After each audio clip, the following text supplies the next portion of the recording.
తర్వాత ఇమ్మాలి గారు ఉన్నారు. ఇమ్మాలి గారు లవ్ ట్రాక్, తనుజ గారిది బాగా నడుపుతా ఉన్నాడు. ఆయన ఎంటర్టైన్మెంట్ పరంగా ఇమ్మాలి గారు లాంటి వాళ్ళు ఇంకొక 2-3 ఉంటే హౌస్ లో ఇంకా టీఆర్పీ రేట్ పెరిగేదని నా ఉద్దేశం అనమాట. నా తర్వాత మాస్క్ మీద ఉన్నాడు. ఆయన ఎందుకు వచ్చాడు నాకైతే అర్థం కావట్లేదు. మరి ఎందుకో మళ్ళీ బిగ్ బాస్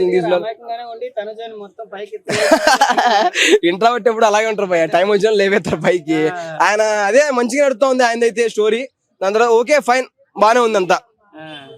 సో ఇప్పుడు ఈ రోజు ఎపిసోడ్ లో కొత్తగా వచ్చింది దివ్య నిఖిత గారి మీద సంజన గారు ఫైర్ అయ్యారు. సో ఆ డిస్కషన్ లో ఎవరు కరెక్ట్? దమ్ము శ్రీజ కూడా వాళ్ళిద్దరి మధ్యన ఫైట్ జరిగింది, ఎవరు కరెక్ట్ అంటారు? కరెక్ట్ అనేది కాదండి, అంటే మామూలు ఇంట్లో ఉన్నప్పుడు ఎలా జరుగుతుంటాయి అలాగే ఇంట్లో వెళ్ళారు, దాంట్లోకి నడుస్తా ఉంది మంచిగా, కొట్లాటని జరుగుతూ ఉంటాయి. కరెక్ట్ అనేది వాళ్ళు డిస్కషన్ చేస్తుంటారు. మనం వాళ్ళ మధ్యలో డిస్కషన్ చేయడానికి మనకి పద్ధతి అంటే వేరే వాళ్ళ ఇంట్లో కొట్లాడుతుంటే మనం పోయి మధ్యలో మాట్లాడితే ఎట్లుంటుందో అట్లా ఉండదు అనమాట.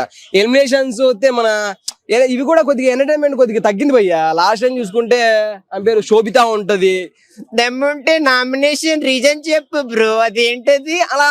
మళ్ళీ బోలే గారు ఉండేటోళ్ళు ఇట్లా చేస్తాను అంటే ఆయన సాంగ్ పరంగా కొద్దిగా ఏదైనా ఇష్యూ ఏదైనా వచ్చింది అనుకో సాంగ్ తో ఎక్స్ప్లెయిన్ చేసేట అనమాట అవతల వ్యక్తిని. అది కాదు కదా గట్టిగా ఇప్పుడు మాస్క్ మీద లేక మన ఇమ్మాలి గారు ఉన్నారు. ఇమ్మాలి వస్తే ఆ రోజు ఏదో సంథింగ్ మాట్లాడు డిస్కషన్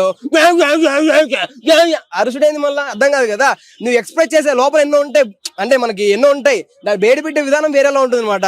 బోలే గారు ఉన్నారు, ఆయనకి ఎంత కోపం వచ్చినా కూడా సాంగ్ రూపంలో ఎక్స్ప్రెస్ చేసాడు, ఎందుకంటే ఆయన సింగర్ కాబట్టి.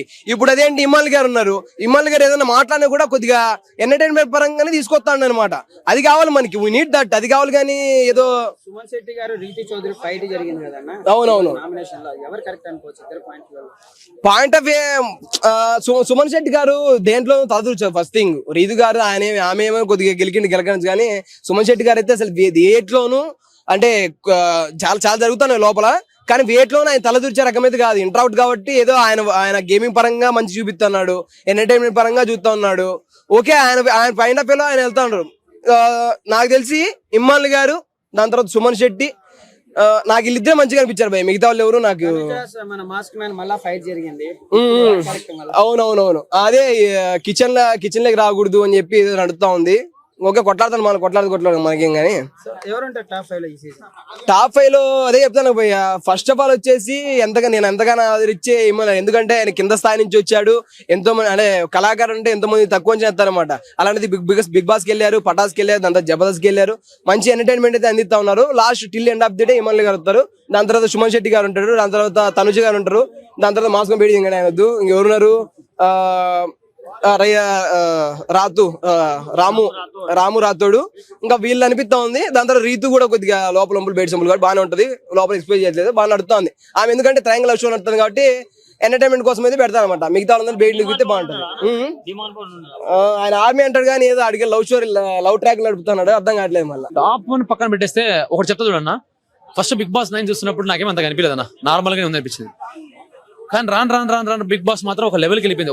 ర్యాపిడ్ ఒక ఫైర్ అనుకోండి, ఫైర్ మాత్రం మామూలుగా ఇప్పుడు బిగ్ బాస్ చూడడానికి బాగా ఇంట్రెస్టింగ్ ఉంది. నేను అభిమానించే అతను వ్యక్తి ఎవరైతే ఉన్నారంటే సుమన్ శెట్టి గారు అన్న, చాలా బాగా ఆడుతున్నారు. నేను యాక్చువల్గా మేము కామన్ మ్యాన్ సపోర్ట్ చేయాలి, కానీ మాకు కామన్ మ్యాన్ సరిగ్గా ఆడట్లేదు, సరిగ్గా పర్ఫామ్ చేయట్లేదు, బిగ్ బాస్ లో ఉండాల్సిన విధంగా ఉండట్లేదు. కామన్ మ్యాన్ అంటే ఏంటి, తన కష్టాన్ని చూపించాలి, కానీ అక్కడ ఎవరు చూపించట్లేదు. కామన్ మ్యాన్ మేము సపోర్ట్ చేయాలి. మా వాడు మంచోడు కాకపోతే మాకొద్దు, బయటోడు మంచోడు అయితే మాకు వద్దు. సుమన్ శెట్టి గారు మేము చిన్నప్పటి నుంచి చూసి పెరిగాం, ఆయన సినిమాలు చూసుకుంటాం, చాలా బాగా ఆడుతుంది సుమన్ శెట్టి గారు, చాలా ఎక్సలెంట్. ఒక న్యాచురాలిటీ చూపిస్తున్నాడు సుమన్ శెట్టి. ఎక్కడ కానీ యాక్టింగ్ చేసినట్లు నాకు అనిపించలేదు. సుమన్ శెట్టి గారు యాక్టర్, కానీ యాక్టింగ్ చేసినట్టు ఎక్కడ అనిపించలేదు. ఫస్ట్ నార్మల్గా ఉన్నాడు, రాను బాగా ఆడుతున్నాడు సుమన్ శెట్టి. బిగ్ బాస్ అంటే ఇప్పుడు అందరూ బాగా ఆడుతున్నారు. సంజన గారు సూపర్, తనుజ గారు ఇంకా ఎక్సలెంట్. మొన్న వైల్డ్ కార్డ్ ఎంట్రీ ఇచ్చిన దివ్య కూడా సూపర్. 14 మంది ఒక్కవైపు అయితే తన ఒక్కటి ఒకవైపు, ఏదో నిండు చంద్రులు ఒకవైపు, చుక్కలు ఒకవైపు అన్నట్టు ఆవిడ ఒక్కటి ఒకవైపు, వీళ్ళందరూ ఒకవైపు అన్నట్టు ఉన్నారు. కానీ తను మాత్రం సూపర్ గా ఆడుతుంది దివ్య, ఎక్సలెంట్. తనకు కూడా సపోర్ట్ చేయొచ్చు. కానీ వీళ్ళందరిలో మనం అంటాం కదా పండ్లు తింటే మంచిది, కానీ మనం తినాల్సిన పండు ఏదైనా అంటే ఒకటే అంటాం కదా. అందరూ బాగానే ఆడుతున్నారు, కానీ అందులో మాకు నచ్చిన వ్యక్తి సుమన్ శెట్టి. టైటిల్ కూడా ఆయనకి అని చెప్పేసి అనుకుంటాం, కానీ ఇంకా రాబోయే రోజుల్లో ఇంకా బాగా ఆడితే ఎవరికైనా సపోర్ట్ చేస్తాం. కానీ సుమన్ శెట్టి గారే గెలుస్తారని చెప్పేసి 100% నమ్ముకుంటాం. టాప్ 5 కూడా చెప్పండి. టాప్ 1 లో సుమన్ శెట్టి గారు ఉంటారు. మిగతా 4 ప్లేస్ చెప్తా చూడండి. సంజన గారు, తనుజ గారు, ఇటు పోతే దివ్య గారు కూడా ఉండొచ్చు, రీతి చౌదరి ఉండొచ్చు. కానీ టాప్ 6 అనుకోండి ఇమాన్యుయల్ గారు, ఇంకా వీరు మాత్రం ఉంటారు. మిగతా వాళ్ళు నాకు అంతగా అనిపించలేదు. టాప్ 1 సుమన్ శెట్టి గారు ఖచ్చితంగా. ఇది Bigg Boss season Suman Shetty గారు గెలవాలి, గెలుస్తారు, నమ్మకం ఉంది. జై సుమన్ శెట్టి. 1 వీక్ లోనే మనకి మూవీ ఆటోమేటిక్ గా మూవీ థియేటర్ లో రన్ అవ్వ, ఎంత మంచి మూవీ అయినా ఎంత పెద్ద హిట్ అయినా పాన్ ఇండియా సినిమా అయినా సరే ఐబొమ్మలో వచ్చేస్తుంది ఒక 2-3 రోజుల్లో. హెచ్డి ప్రింట్ క్వాలిటీ ప్రింట్ తోటి వస్తుంది ఐబొమ్మ కానీ మూవీ రూల్స్ కానీ ఇవన్నీ కూడా.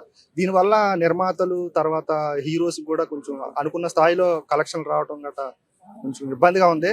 అది ఇన్ని రోజులు బట్టి వాళ్ళు పట్టించుకోలేదు. ఈ రోజు వాళ్ళకి టీం అంతా వెళ్ళి చిరంజీవి గారు, నాగార్జున గారు, నాని గారు, తర్వాత ఇంకా వెంకటేష్ గారు వెళ్ళి సైబరాబాద్ ఏదో మొత్తం సంథింగ్ వెళ్ళి కొంచెం కలవడం జరిగింది. ఈ రోజు దీని మీద కట్టడి చేయాలి.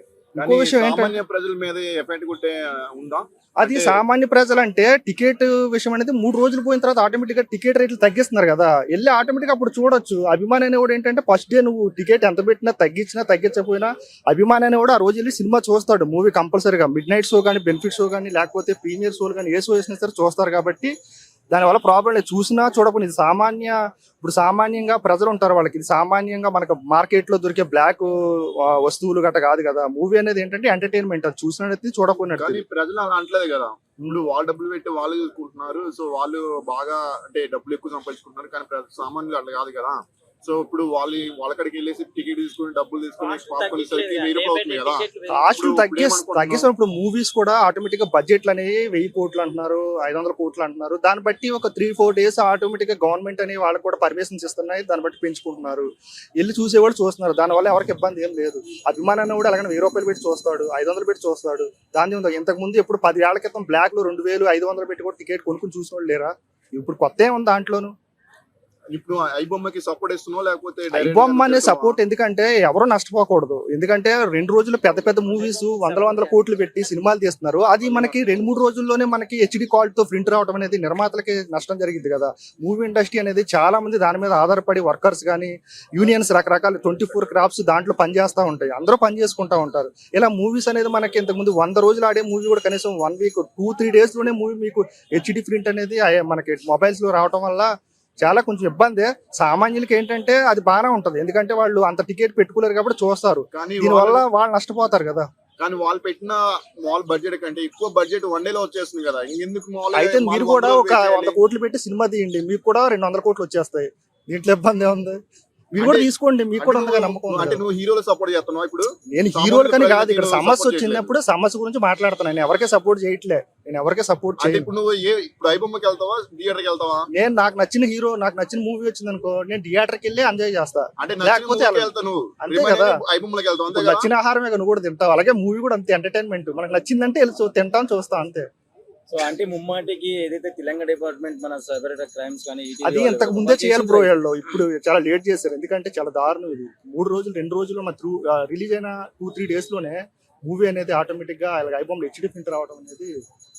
ఆల్రెడీ రీసెంట్లీ మన ఏదైతే మన మూవీ శివాజీ గారి మూవీ వచ్చిందో ఆ రోజు నుంచి ఆల్రెడీ చెప్పారు, అంటే ఇప్పటి నుంచి ఆ రోజు నుంచి టార్గెట్ చేశారు. బట్ ఏంటంటే వాళ్ళు కూడా చాలా పకడ్బందీగా ఉండడం వల్ల ఏదో ఒక సీన్ అంటే ఒక మూమెంట్ దొరకడం వల్ల ఇది జరిగింది. సో ఎందుకంటే ఎవరైతే మెయిన్ హెడ్ ఉన్నారో ఆయన ఇప్పుడు ప్రెసెంట్ మన ఇండియా అయితే లేదని చెప్తున్నారు.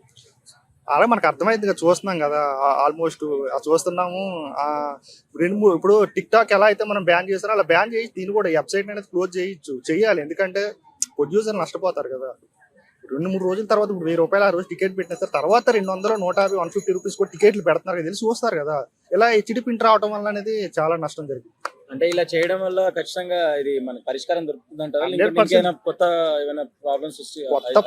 కొత్త ప్రాబ్లమ్స్ ఏమైనా వస్తానే ఉంటాయి. వెబ్సైట్ అనేది వేరే ఎక్కడి నుంచో విదేశాల నుంచి మూవీ అనేది తీసి పెడతా ఉంటారు. దానికి ఏంటంటే దాని ఇండియాలోకి ఏదైతే వెబ్సైట్ వస్తుందో దాని ద్వారా రాకుండా దాన్ని కట్టడి చేస్తే కొంచెం సేఫ్ జోన్ లో ఉంటారు మూవీస్ కానీ, తెలుగు ఇండస్ట్రీ కానీ అంతా కూడా కొంచెం నెక్స్ట్ టైం బాగుంటుంది.